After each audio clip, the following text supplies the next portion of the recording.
Greetings everybody, Thunder Hands here. So today's topic is on giving versus taking.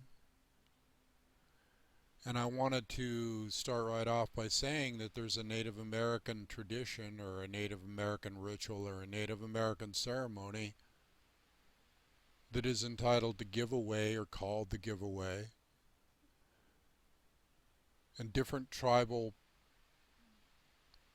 people, different tribes have different ways of doing it. And it's all good because it's about giving and not taking. And there's a lot of taking nowadays rather than giving. So the concept of it is that if somebody has something in a tribal community that they feel that somebody else could use,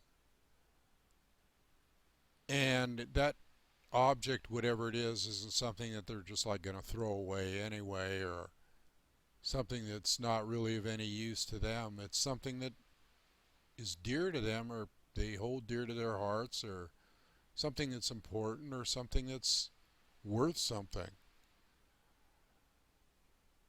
So they give that object or whatever it is to the other person. And the other person is thankful and reverential towards that and honors that gift. And it's when a gift is given, there's no strings attached. There's no, well, I'm giving you this, so I expect this in return. No, that isn't what it's all about. It's about just giving from the heart. And that's what we should be doing today. And there's a severe lack of that today. Like I said before, it's all about taking. The government takes this, the government takes that. Other people take things from you, borrow things, don't give them back, whatever. It's not about, hey brother, what do you need? What can I give you? How can I help you? It's about, what can I get out of you? And where does this come from? Well, it's a symptom of the surroundings that we live in, the attitude of what we have to put up with every day. I mean, we give in taxes, but see, it's not voluntary, it's taken. So it isn't like, hey, we're giving you this. And when you give something, it has to be, like I say, done in a reverential manner, and there has to be thought given to it. It's not about just giving, it's just about, it's about honoring and reverence. So anyway, sometimes, in other tribal traditions, it won't be just one object, but it'll be like if a family loses something in a fire or whatever, they fall on hard times. Well, then that another family might give them everything they have, believe it or not, everything.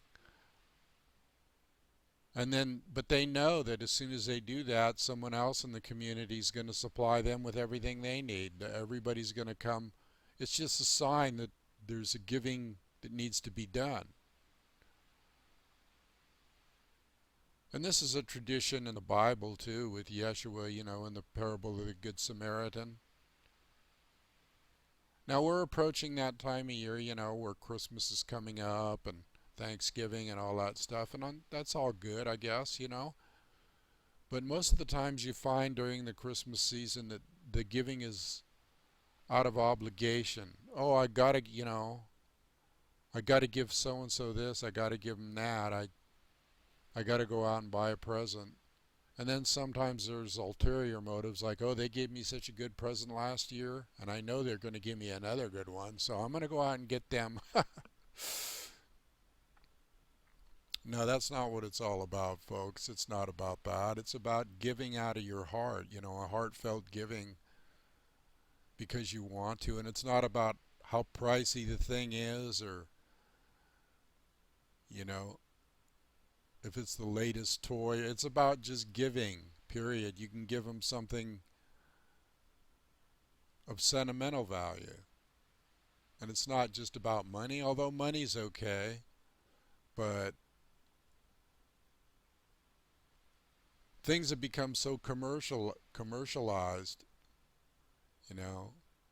But I'm not really talking about Christmas anyway. I'm just saying that's coming up, and I kind of just thought, some of the stuff that's done around Christmas, people will go broke around Christmas time just giving gifts out of obligation, or no, you give what you can afford. You give it, and you receive whatever people want to give you. That's the way it should be. But anyway,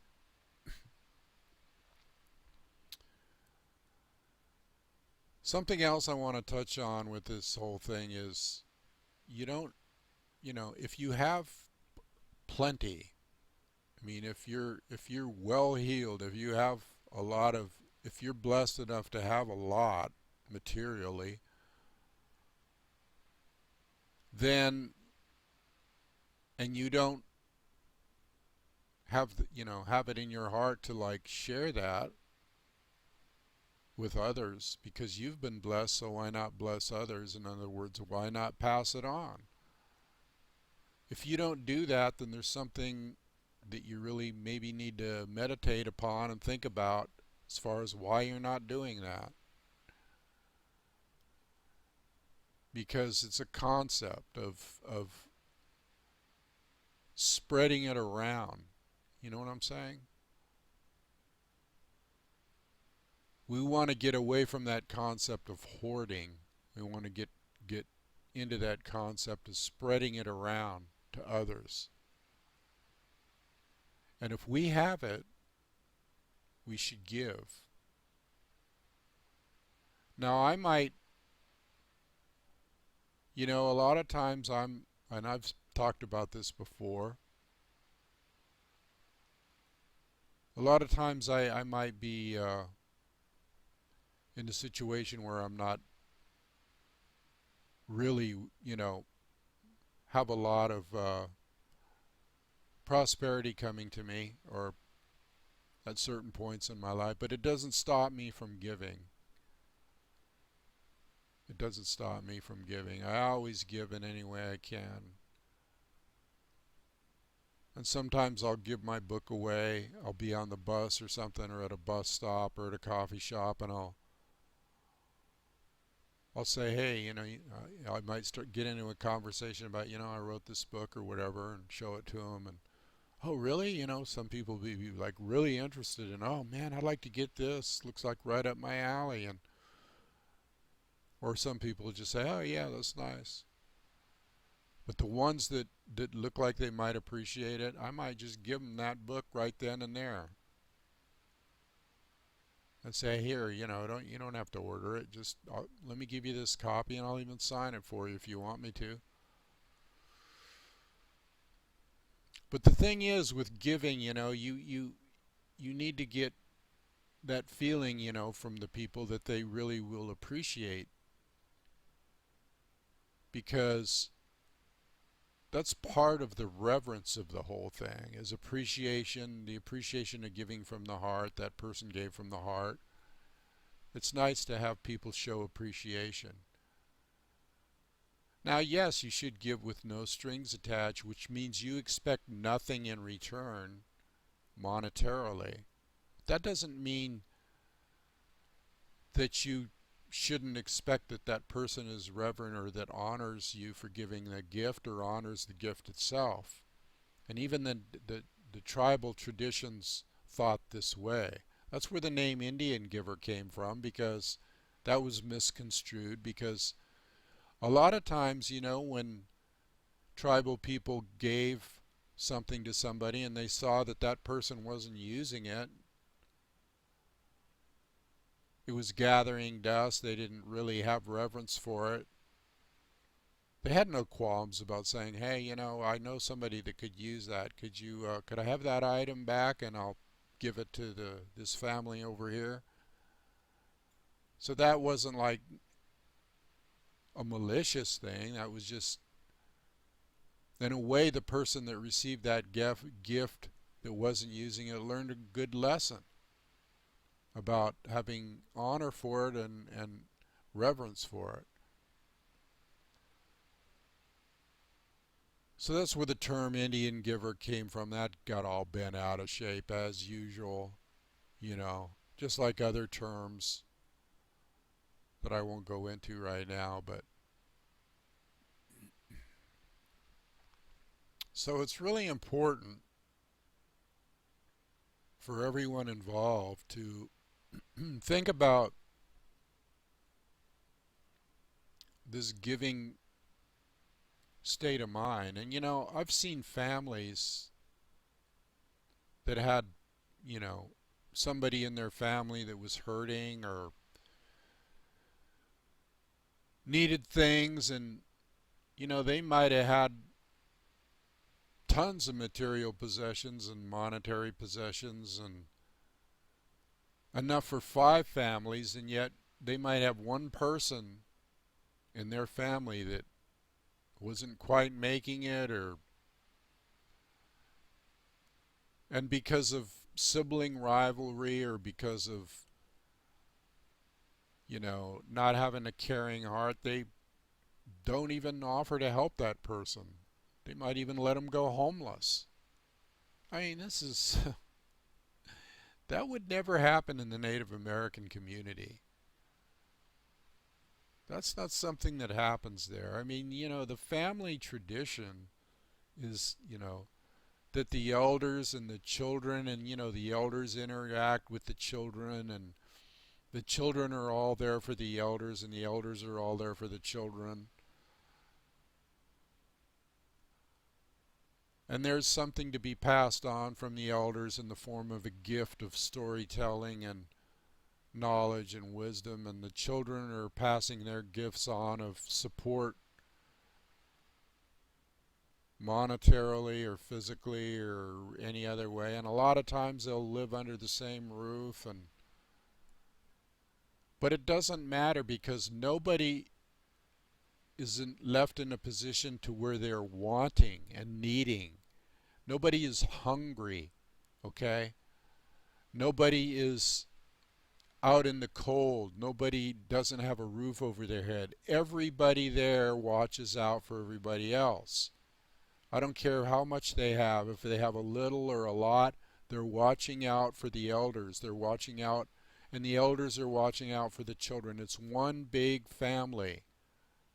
And if it isn't that way, it should be, because that's the old ways.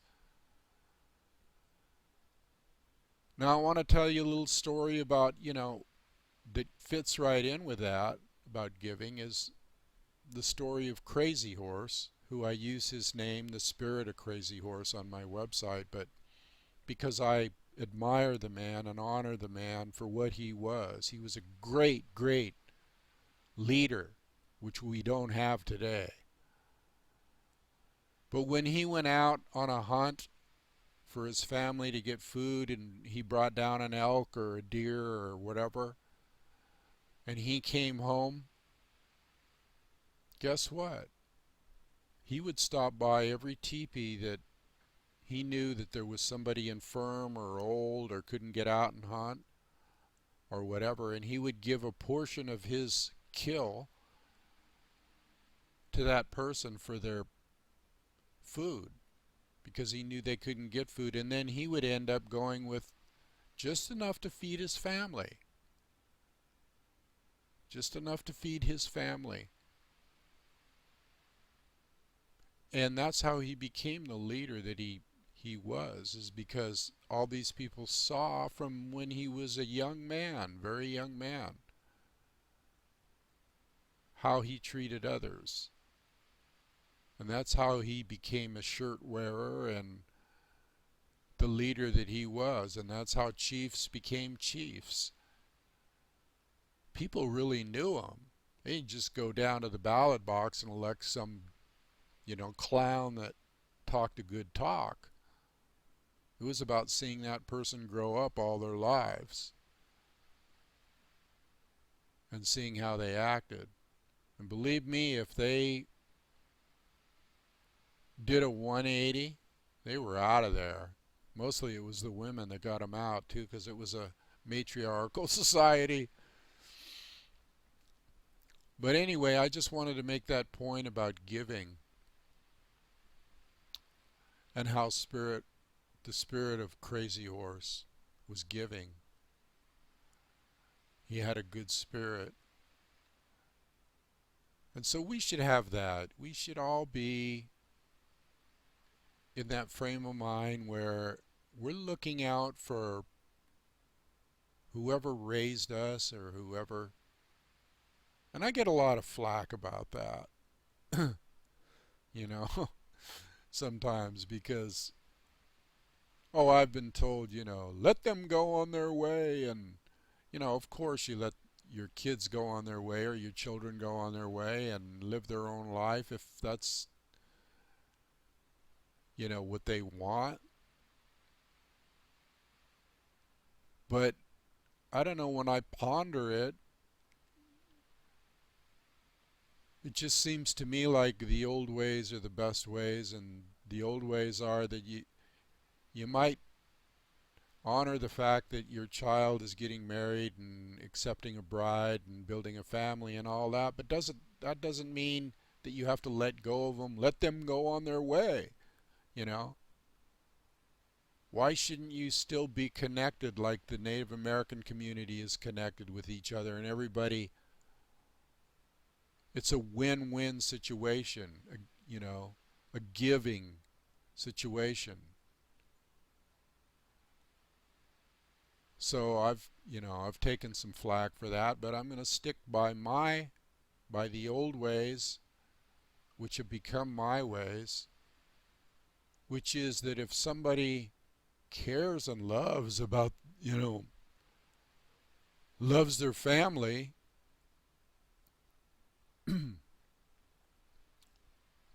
they're going to care for them, make sure they're taken care of, make sure they have a roof over their head, make sure they have enough food. And it goes either way. It goes either way. You take care of one another. So this all has to do with the spirit of the giveaway, giving, giving, giving. It's been lost, people.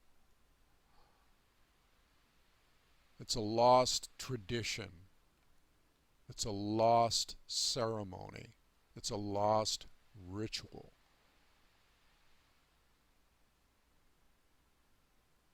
So we need to get back into caring and loving and giving and not just taking. Because that taking state of mind is not a good state of mind. It's a destructive state of mind. And it destroys people's consciousness. I mean, it destroys a part of them. It destroys when people feel like they're being taken advantage of, like by the government or their relatives or friends or whatever. Then it takes a piece of their heart. It takes a piece of their soul because they realize that people are trying to manipulate them or take them for. But when you give, or when you feel like somebody's giving to you, I mean, it's such a good feeling. And it's such a good feeling to give. Because you realize that that person is changed by that simple act of giving. It's life-changing. It can change somebody's life, literally. Any act can change somebody's life.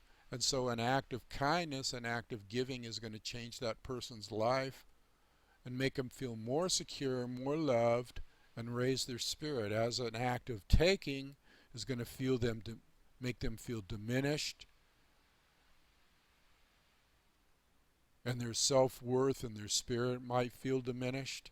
So what do you want to contribute to your fellow man and your neighbors and your friends and your family? Excuse me.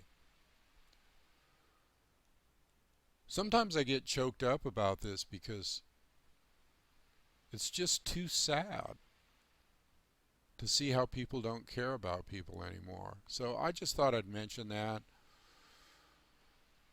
And again, I think that it's just part of